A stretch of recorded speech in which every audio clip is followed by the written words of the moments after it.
Hola de nuevo. La presente cápsula está dedicada a una institución contenida en la Ley Federal del Trabajo, reformada el 1 de mayo de 2019, consistente en el derecho de la debida defensa y representación de las partes. Como ya lo hemos señalado, con motivo de las reformas a la Ley Federal del Trabajo de 1 de mayo de 2019, se dieron cambios, digámoslo así, paradigmáticos en los procedimientos laborales. Uno de ellos, estimo que es de suma trascendencia, es que se busca, en principio, que el mecanismo de conciliación disminuya el número de asuntos que acuden a la instancia jurisdiccional. Esto es ante los tribunales laborales, antes juntas de conciliación. Además, con la reforma, se busca que la instancia jurisdiccional tenga una duración máxima aproximada de 6 meses. De ahí que, como regla general, solo existen 2 audiencias, la preliminar y la de juicio, y luego de ello la emisión de la sentencia que pone fin al procedimiento. Lo anterior estimo porque era común ver que ambas partes, ya sea por acción u omisión, incluyendo las propias juntas, impedían que los procedimientos se desarrollaran de manera eficiente. Ello porque se realizaban promociones infructuosas, se promovían recursos para dilatar el procedimiento, se retrasaba el desahogo de pruebas ofrecidas por las partes, como por ejemplo las pruebas periciales, confesionales y testimoniales. Así, considerando lo anterior, el legislador, con la reforma aludida, estableció una serie de sanciones para los abogados, litigantes y representantes de las partes, incluyendo estas, cuando incurran en actos o omisiones que dilaten injustificadamente el procedimiento, que consiste en multas que van de entre 100 a 1000 veces la unidad de medida y actualización, conocidas como UMAS.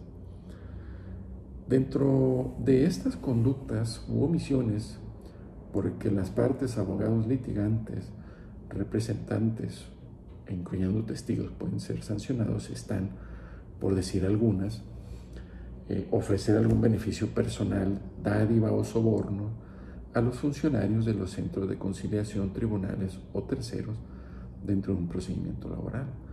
Otra conducta sancionable es presentar o hacer valer o narrar hechos notoriamente falsos sobre salario, jornada o antigüedad.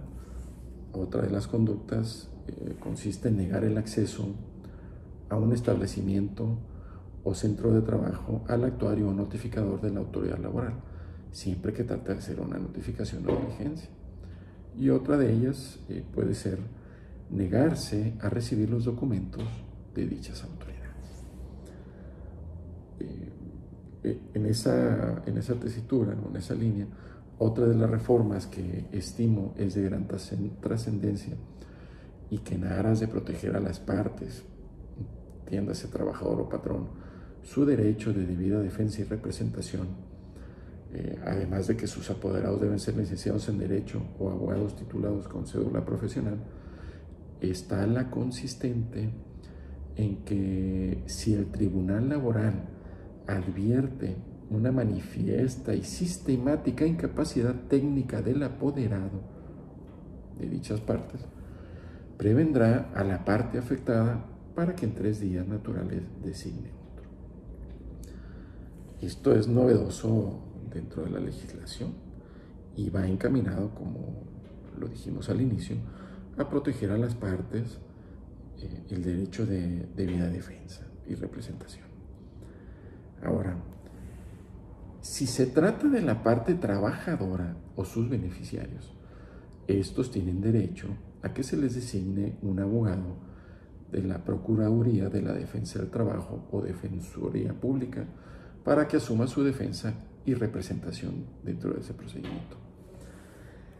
Esto es así porque aún se sigue dando, nosotros lo vemos aquí en los tribunales colegiados, es muy común observar que dentro de los procedimientos llevados ante las juntas Existen abogados o representantes que de forma notoria se advierte que carecen de los conocimientos técnicos y jurídicos para llevar una adecuada representación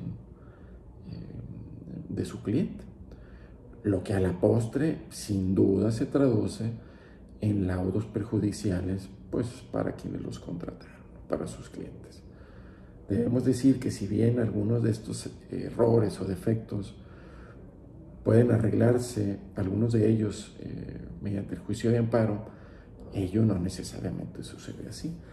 Pues si bien en el caso de los trabajadores tienen a su favor la suplencia de la queja, ello no implica que los tribunales colegiados o juzgados de distrito, según sea el caso, estén obligados a lo imposible. Esto es, haber siempre o ineludiblemente alguna violación cometida dentro del procedimiento que les perjudique. ¿Qué ejemplos podemos dar de este tipo de conductas u omisiones de los apoderados que puede llevar a concluir pues que las partes no tienen una debida representación? Bueno, por ejemplo, el apoderado de las partes no conoce el expediente, a lo mejor no se ha impuesto de él y lo único que hizo fue pues elaborar la demanda y después ya jamás fue consultado el expediente. No ha realizado promoción alguna en años, por ejemplo, ¿no? O una de las más evidentes, y esa es muy común que la veamos aquí en los tribunales colegiados, que al ofrecer las pruebas, por ejemplo la confesional, a cargo de su contraparte, formula posiciones o preguntas que destruyen la acción intentada por el trabajador. Por ejemplo, ¿no? Dentro de esas preguntas o posiciones señala que no fue despedido, o sea, les queda de formato, por ejemplo, o señala que fue despedido en diferente fecha de la narrada en el escrito de demanda y a partir de la cual pues se construyó su acción.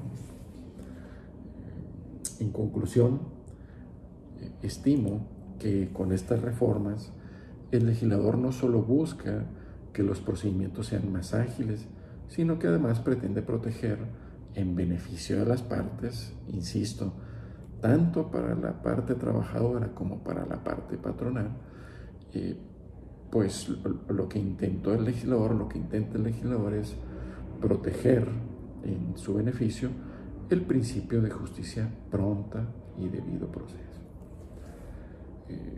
Por último,